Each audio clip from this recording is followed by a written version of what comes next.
Hey everyone, it's Kim and welcome back to Bookmarks and Breadsticks.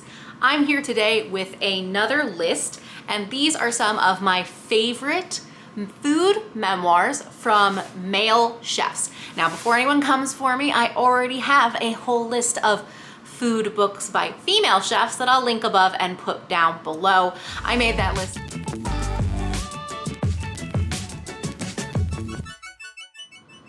So for this list, I have a mix of all different types of chefs across the world, different cuisine, and also a lot are from the BIPOC and minority communities because representation matters. And it's my job, or I feel it's my job as someone who talks about this space, to bring diversity to you. So first, let's start with the memoir, Yes, Chef by Marcus Samuelsson. So Marcus Samuelsson was actually adopted into a Swedish family, but also has roots in Africa. And his journey as a chef is really to understand and balance these two different cuisines. He is Ethiopian, he has a sister, but they were both adopted into this Swedish family. And then ultimately he comes to America where he owns the Red Rooster in Brooklyn, New York.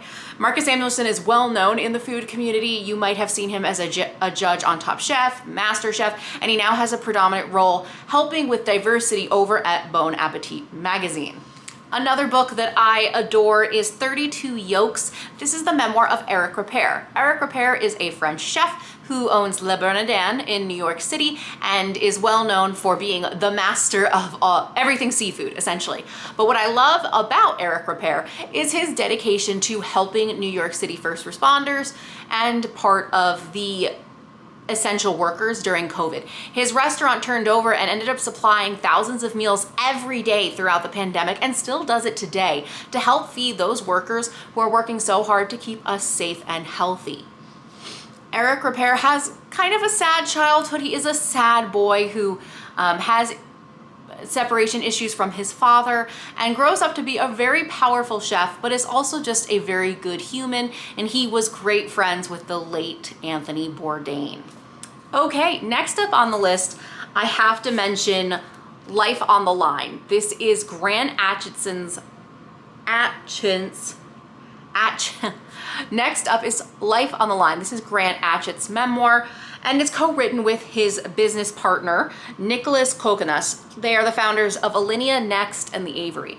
So, Grant, if you don't know about, Chicago-based chef, by the way, he is someone I would actually consider a culinary genius. The way this man's brain works is just fascinating.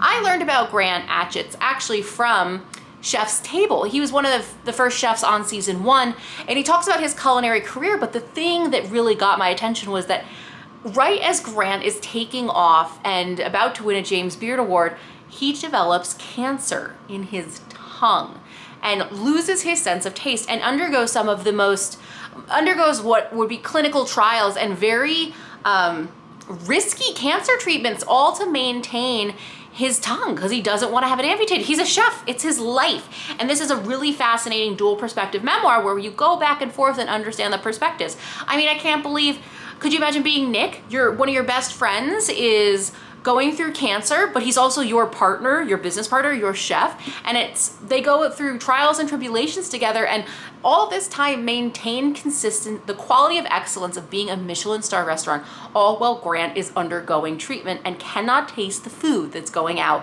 from his kitchen. This is a phenomenal book, and it's really what got me back into reading and the food writing world.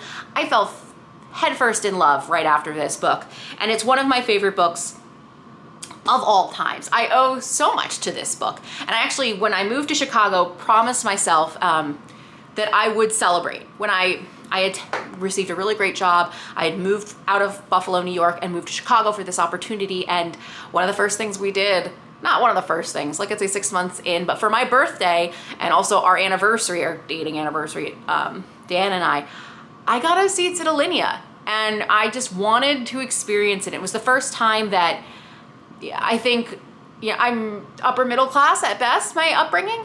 So to me, the haute cuisine just seemed really hoity-toity, but experiencing it and going, oh my gosh, life-changing. I still don't really go to those $300 restaurants. There's a couple I would love to go to, like top places to eat before I die, but it definitely took food and showed me a whole other world. So again, I highly recommend Life on the Line. Next up is a younger chef, a chef I would consider part of the new generation of chefs, and this is Kwame's book, Notes from a Young Black Chef. Kwame Onuwachi he started his career, or I think he got his first TV slice of television would be from Top Chef. But Kwame, by the time he was 27, he had opened and closed one of America's most talked about restaurants.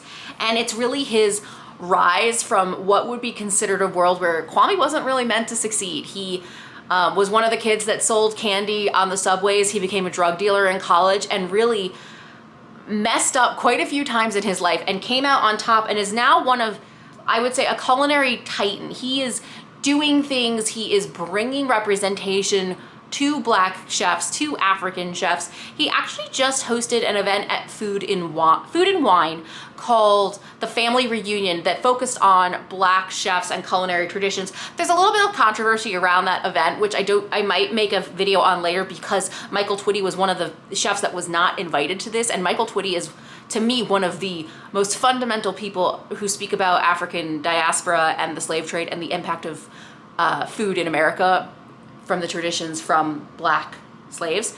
So that was a little bit controversial that he was not there, in my opinion, but Kwame is Nigerian, and at one point, because he needs to grow up and learn respect, he's actually sent back to Nigeria to stay with his grandfather. It is a phenomenal book. Kwame actually narrates the book himself if you'd like to listen to it as an audiobook, which I always highly recommend, because you always get to hear it straight from the horse's mouth, if you will, and I think that's a very powerful thing. Kwame's book has actually also been adapted to a kids format, so if you have a young culinary child in your life, you could show them Kwame's memoir in a child's book format. So maybe all the stuff about drugs might be tampered down. I don't know. I haven't read it, but they do. The fact that they've republished this book for a different audience to touch and talk to that younger audience, I think says a lot about Kwame's story, potency, and power. I am very excited to see his career continue. Next up is David Chang's memoir that came out last year, Eat a Peach. David Chang is the mastermind behind Momofuku Noodle Bar and the Momofuku Empire, and Chang's memoir came out last year. I did get a signed copy. It did make my list of top favorite books in 2020. Chang really goes into his mental health and what his life was like, and even the fame that came with Momofuku and how he treated his chefs. And it's interesting to listen and look back on Chang and his success, but also how he treated people. And it wasn't great. And I think Chang is someone who straddles the line between the old school boys club and mafioso of chefs where they scream and they throw things and drugs, party, rock and roll in that world. And Chang really was someone somewhere in the middle who realized that was his life and he needed to change. And now later in life has definitely made those changes. He has a son, Hugo. He now has a second child on the way, if not the daughter. I think his daughter might have already been born. I'm not sure. I follow him on Instagram. But Chang also had a really important relationship with Anthony Bourdain. And if you've seen the memoir, the documentary Roadrunner, the most recent documentary about Anthony Bourdain, you see how important Bourdain was to Chang and how important their friendship was, and how much I think Anthony's influence helped David Chang from having a full destructive behavior and really throwing his life away, essentially. Really powerful memoir. Really touching. Being a child of an immigrant, the relationship with his parents, it's all there. I really resonated with this book and highly recommend. And the final book is Where I Come From, Life Lessons from a Latino Chef. This is by Aron Sanchez. Aron Sanchez, if you recognize this man, you've probably seen him. He used to be a judge on Chopped. He had shows on Food Network and the Cooking Channel, and now is one of, I believe, the judges still for Master Chef. And this is a testament to family, to his mentors, him growing up and really just finding his way in the world. I adored this book. I love the immigrant story. I'm a child of an immigrant. How could I not love this story? He is one of the most prominent Latino chefs, and this is a story behind his family and his personal journey and his professional journey, He also spends time between where he's growing up in the West Side, in Manhattan, and also where he would spend his summers back in El Paso. And he's learning, I think it was El Paso. And he's learning about his traditions and where he comes from, but also the struggles of being a, you know, immigrant in New York City. His mom owned a catering business and really was pursuing her own dream. So he had a really strong female figure in his life. And I think that's really wonderful.